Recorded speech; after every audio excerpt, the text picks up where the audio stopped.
Bueno, bienvenidos nuevamente a una nueva sesión de Contágiate de Ciencia, esta iniciativa de divulgación científica del Grupo de Ciencias Planetarias y Astrobiología de la Universidad Nacional de Colombia, en colaboración con la Oficina para la Divulgación en Astronomía de la Unión Astronómica Internacional y de la Asociación Colombiana de Estudios Astronómicos, ACDA. Y para la sesión de hoy, pues tenemos un invitado muy especial. Nos encontramos con Andrés Ruiz Acosta. Él es biólogo de la Universidad de Antioquia.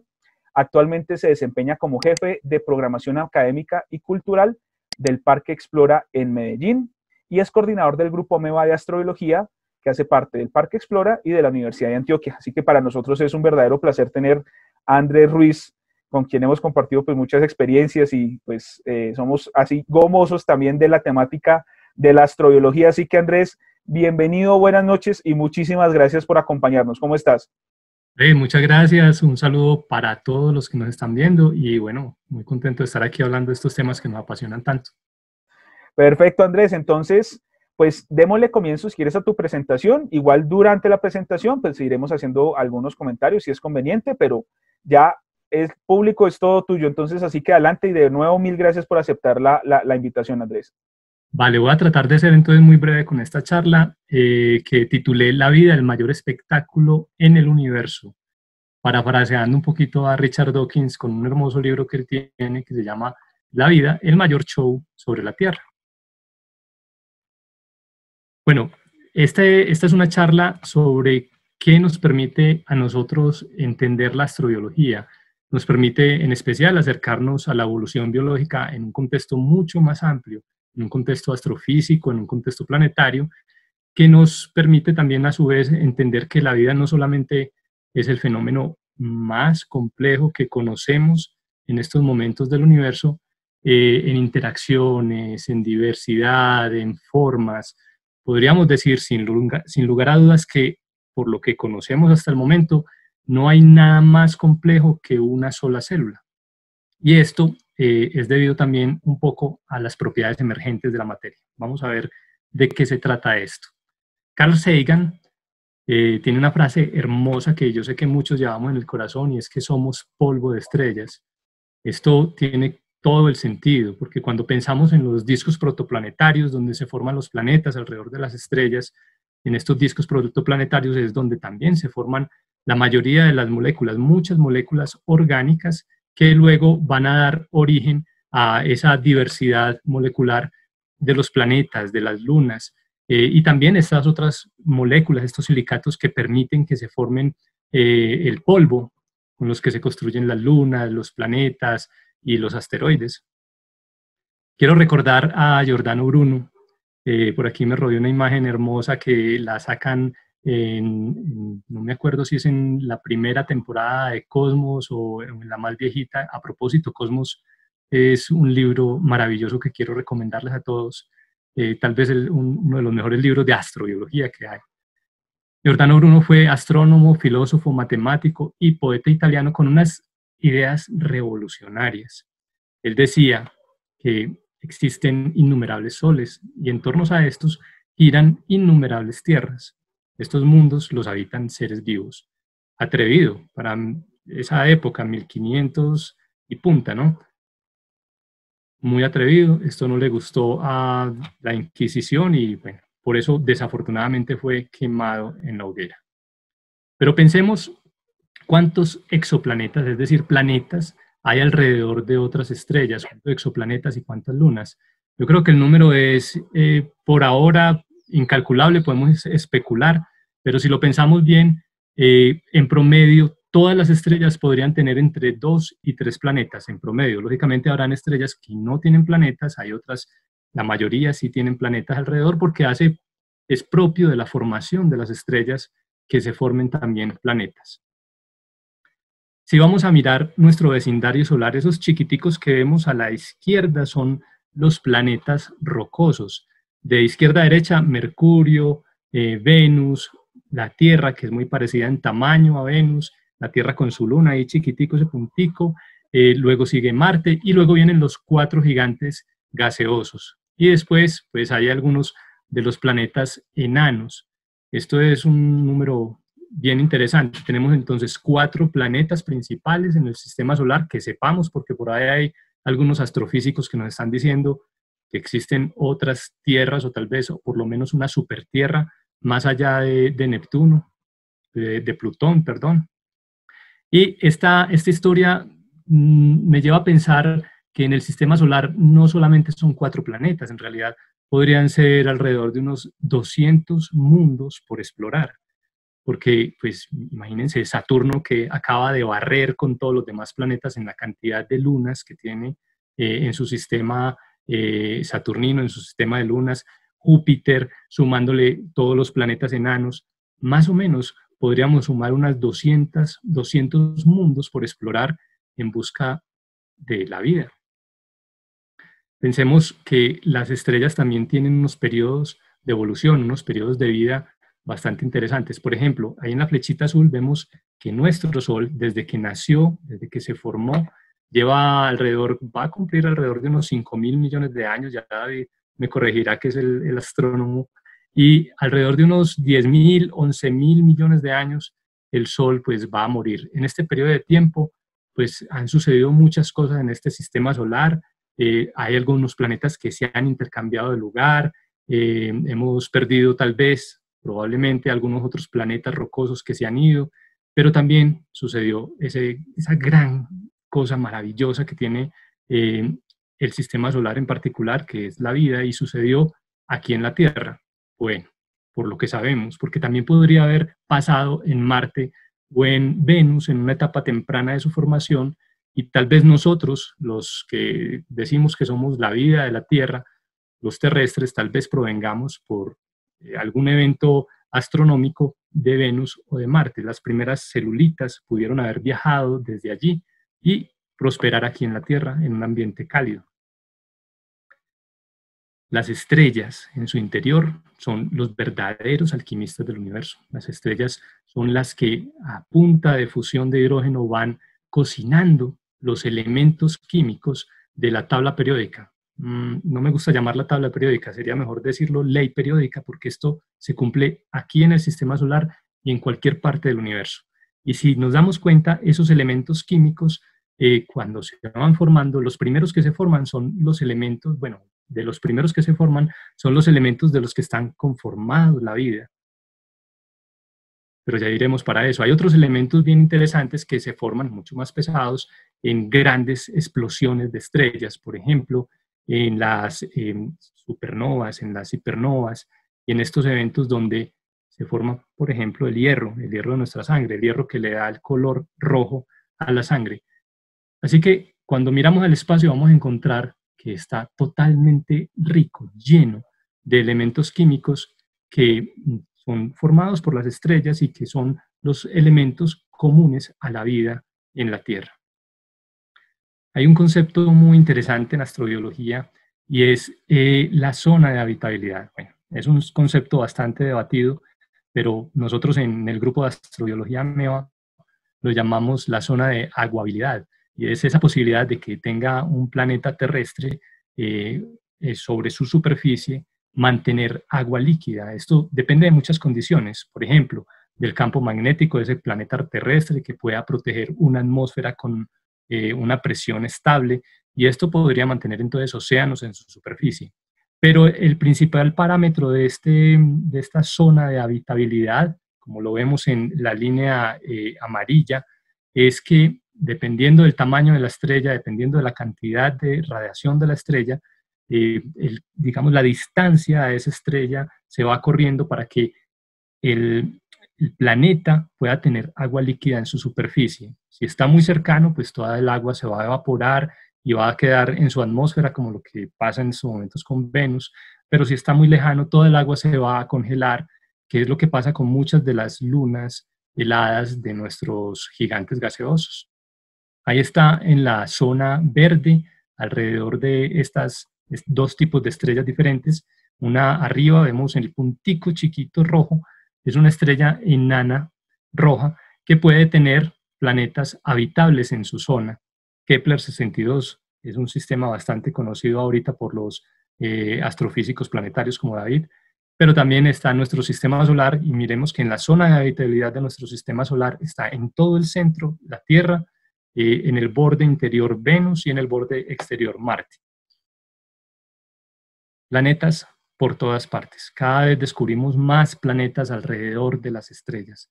Hay planetas de muchos tipos. Aquí en el sistema solar básicamente tenemos unos tal vez 2 planetas, los rocosos y los gigantes gaseosos, que en realidad deberían ser más bien gigantes líquidos porque en su interior tienen enormes océanos de diferentes sustancias, entre ellos, por ejemplo, el agua. Hay agua en grandes cantidades en Urano y en Neptuno. Pero las lunas son muy interesantes. Esta luna, que es una de las amadas lunas de David, es Io, una luna que tiene unos volcanes impresionantes. Recuerdo que David nos contaba en una conferencia hace algún tiempo que allí suceden erupciones volcánicas, pero gigantescas, super erupciones volcánicas cada 8 minutos. Yo no sé si ese dato ya se habrá corregido, puede que sea cada, no sé cómo esté la frecuencia, David nos contará ahorita. Sí, es bastante seguido. Oye, pero qué buena memoria. Claro que sí, eso fue hace unos años, allá como 2012, que hablamos sobre Io y la intensa actividad volcánica, correcto. Imagínense que en Estados Unidos hay un parque que se llama Yellowstone. Yellowstone en realidad es un supervolcán como los que tiene esta luna.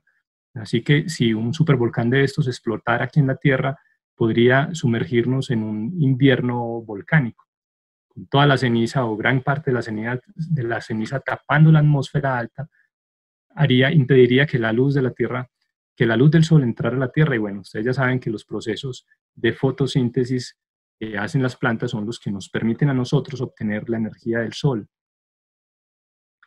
Pero la Tierra también ha tenido unos procesos bastante interesantes. La Tierra ha evolucionado durante mucho tiempo, se ha transformado de diferentes maneras. Esta es una de las maneras que vemos en pantalla y es que por diferentes efectos, de hecho, de origen biológico, por producción, por ejemplo, de oxígeno en grandes cantidades por las algas que hay en nuestros océanos, el oxígeno ha ayudado a que baje la temperatura de la Tierra y entonces se nos ha congelado, se han crecido los polos de la Tierra, se nos ha congelado la Tierra, sumergiéndose en una bola de nieve, como se llama en astrobiología. Pero, como por estos días está de moda la explosión, la erupción de muchos volcanes, tuvimos como 15 volcanes hace poco en el cinturón de fuego. Estos volcanes están activos permanentemente, liberando dióxido de carbono a la atmósfera y eso ayudó a que la Tierra volviera a recuperar unas temperaturas adecuadas para la vida. Esas erupciones volcánicas son maravillosas porque nos dice que el núcleo de la Tierra está activo y al estar activo genera el enorme campo magnético que rodea a nuestro planeta y nos ayuda a proteger nuestra atmósfera del viento solar. Una cosa que Marte no tuvo la oportunidad, a Marte se le apagó por X o Y motivo el campo magnético y el viento solar barrió con su atmósfera y por ahí derecho se llevó el agua a sus océanos. Y la posibilidad pues, de encontrar vida ahorita es tal vez yendo y poniendo sondas allí, excavando en el subsuelo, a ver si de pronto en esos afluentes que quedan poquitos de agua encontramos algo. Hay posibilidades. En la imagen vemos también un ejemplo de la cantidad de agua en nuestro sistema solar. Miren, pensemos que el agua, si mal no estoy, es como la tercera molécula más abundante del universo. Hay agua por todas partes en esta galaxia.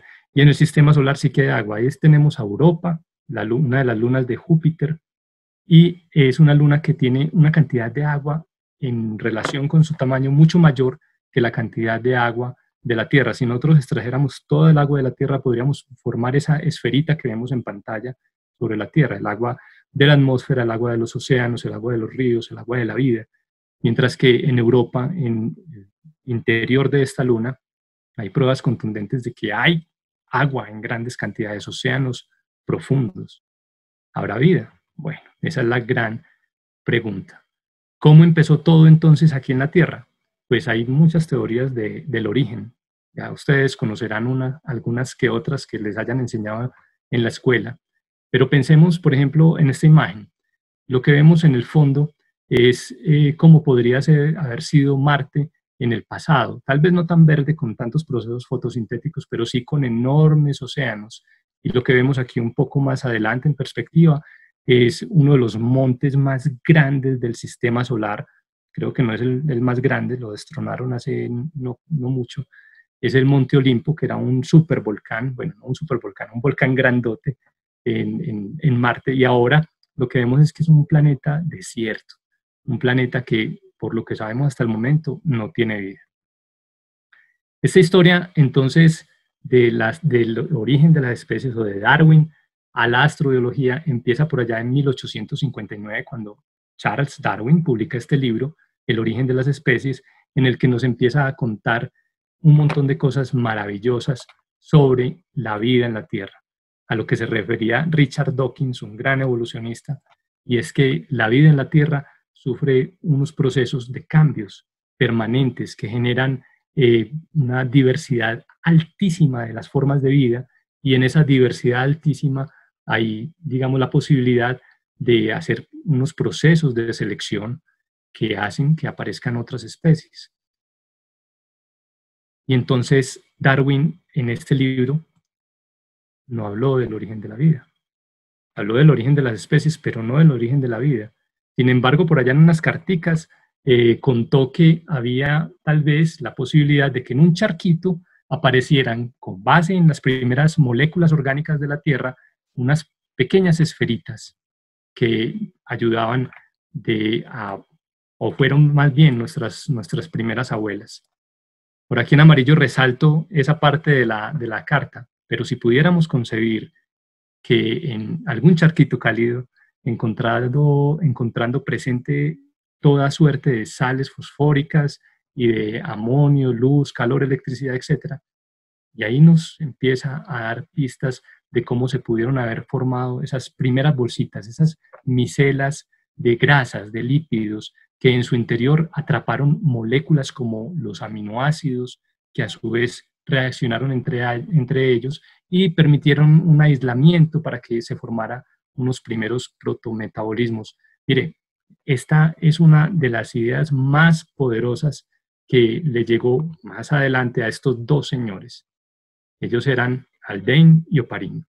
Los dos propusieron entonces que la vida, por procesos naturales, por procesos emergentes, pudo haber surgido tal vez en un charquito como el de Darwin, o tal vez en el fondo de los océanos, allá donde se encuentran las placas tectónicas, en las dorsales interoceánicas, por donde está ebulliendo material permanentemente, y ese material orgánico, combinado con ese calorcito, pues podría formar esas primeras micelas, esas primeras bolsitas que fueron nuestras primeras abuelas, las mamás de las células.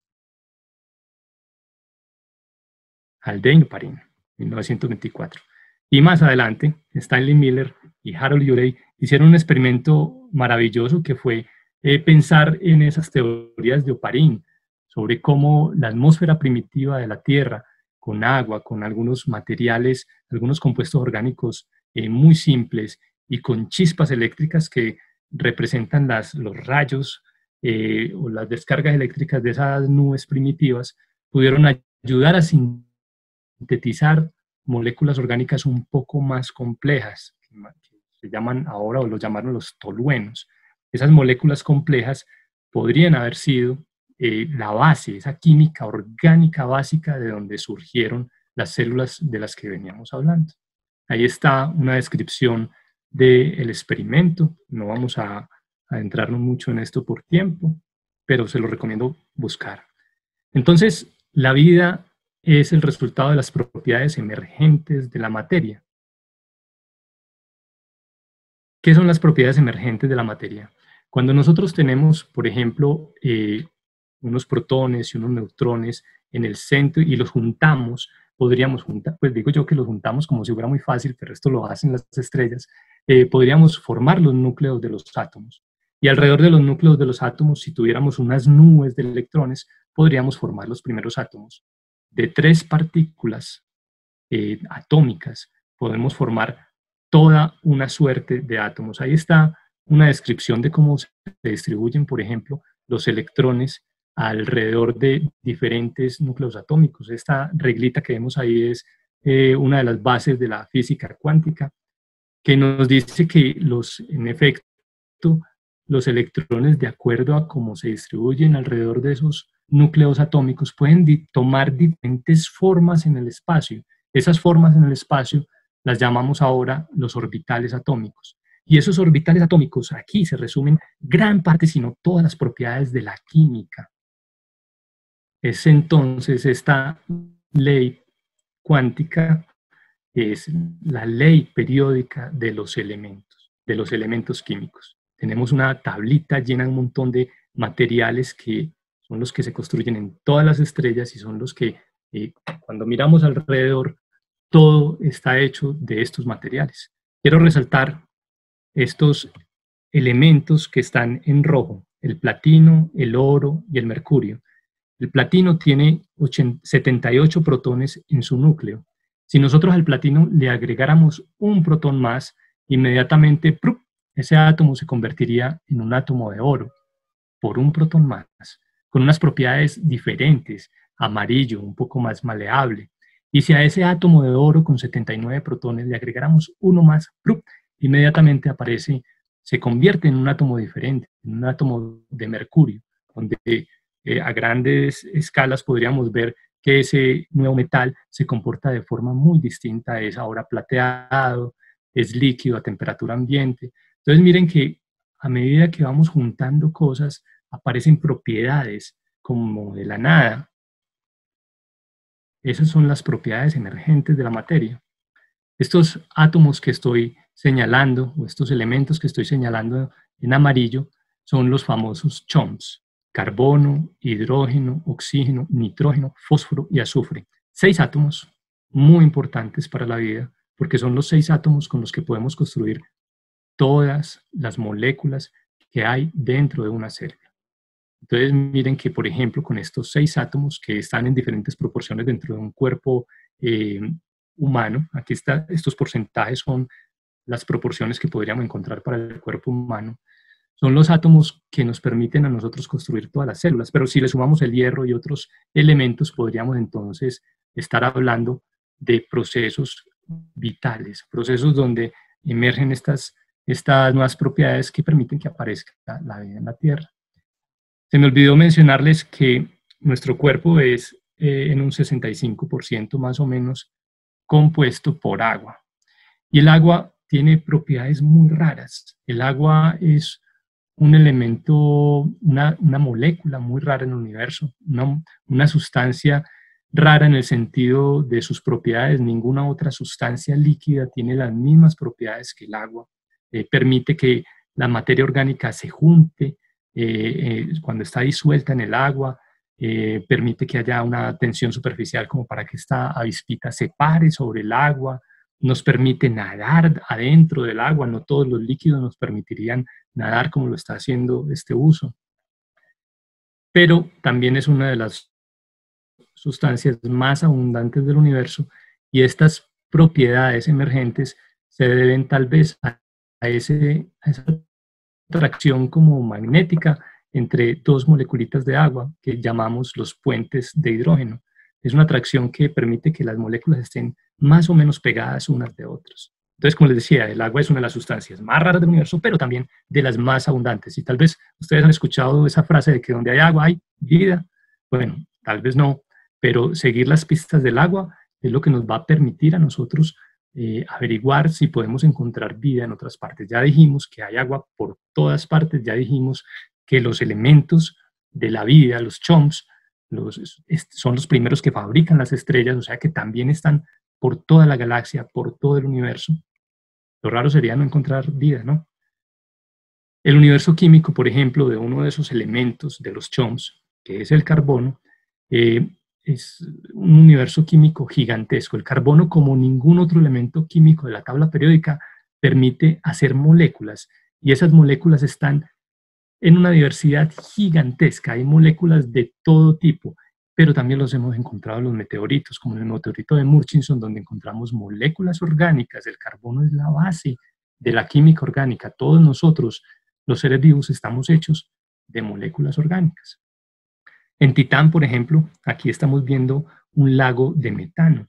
Ese lago de metano, el metano es una de las moléculas más simples que se pueden formar con el carbono, Y es una molécula que no se comporta como el agua. Si nos tiráramos a nadar en un lago de metano, bueno, lo primero que nos pasaría es que nos congelamos porque está muy frío, pero no podríamos nadar porque no tiene esa atracción entre las moléculas, entre las dos moleculitas como lo hacía el agua. Entonces, inmediatamente nos iríamos para el fondo y nos tocaría salir caminando, si no nos congelamos.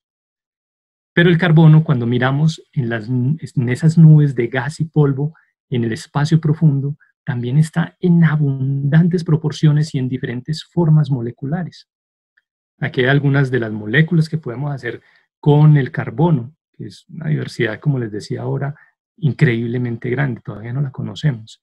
Y esto que vemos abajo, que son como unas bolitas, son esas primeras micelas, esas primeras bolsitas de lípidos que pudieron haber sido las abuelas de nuestras células y están hechas principalmente de carbono.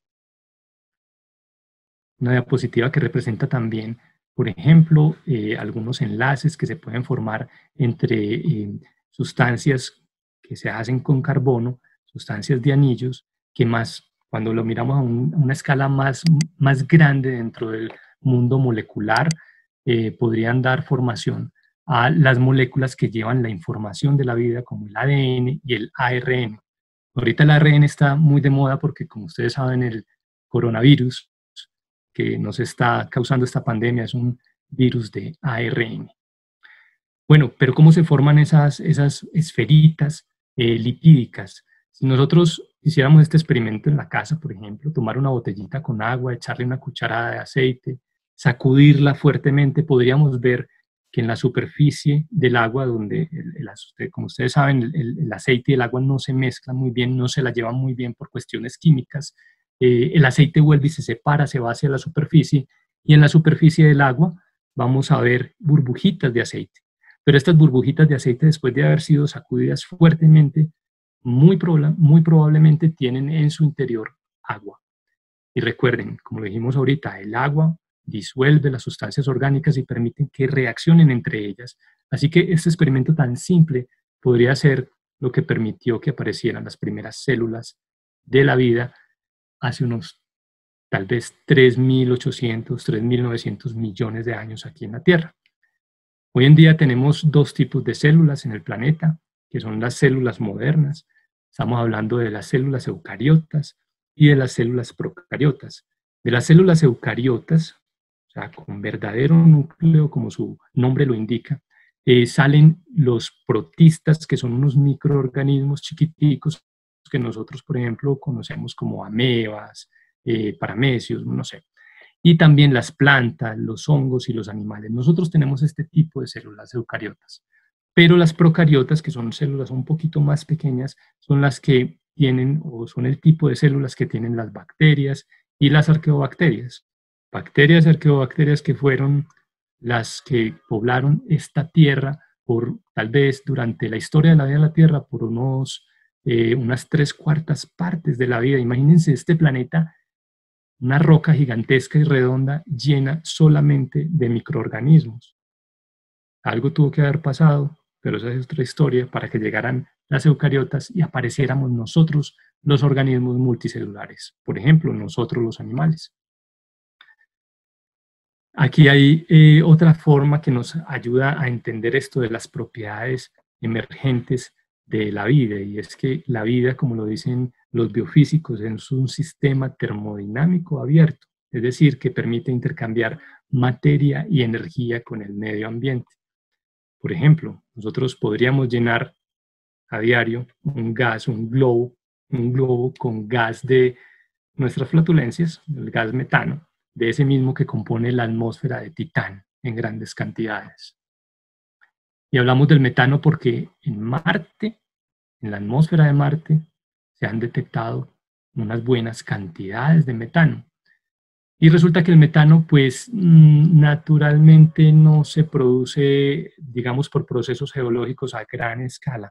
David me corregirá si tengo malo el dato, pero los principales productores del metano aquí en la Tierra son los microorganismos, las bacterias. Y esto nos indica que tal vez ese metano en la atmósfera de Marte pudo haber sido producido por microorganismos extintos ya, o algún residuo, algún tipo de bacterias que todavía están en el subsuelo marciano.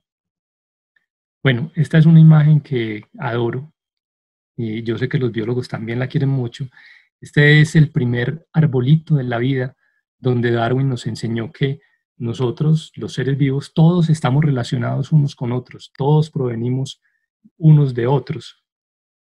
Hoy en día podríamos construir este árbol de más o menos de esta manera, donde encontramos que todos los seres vivos, las aves, los felinos, nosotros los primates, los peces, las plantas, los artrópodos, las bacterias, todos somos parientes, todos somos primos. Por aquí Sagan nos cuenta una historia muy bonita y es esa posibilidad de, en su libro Cosmos, que remitía desde el principio esa posibilidad de buscar la vida en otras partes de la galaxia, en otros planetas, en otras lunas, porque estamos hechos de lo mismo, no somos nada especiales. Bueno, somos muy especiales, la vida es impresionantemente compleja, impresionantemente diversa, es una cosa que nos tiene fascinados, pero estamos hechos de la materia más simple del universo y más abundante. Entonces, ¿por qué no? ¿Qué tal si la buscamos en otras partes? Les recomiendo mucho ver la serie Cosmos.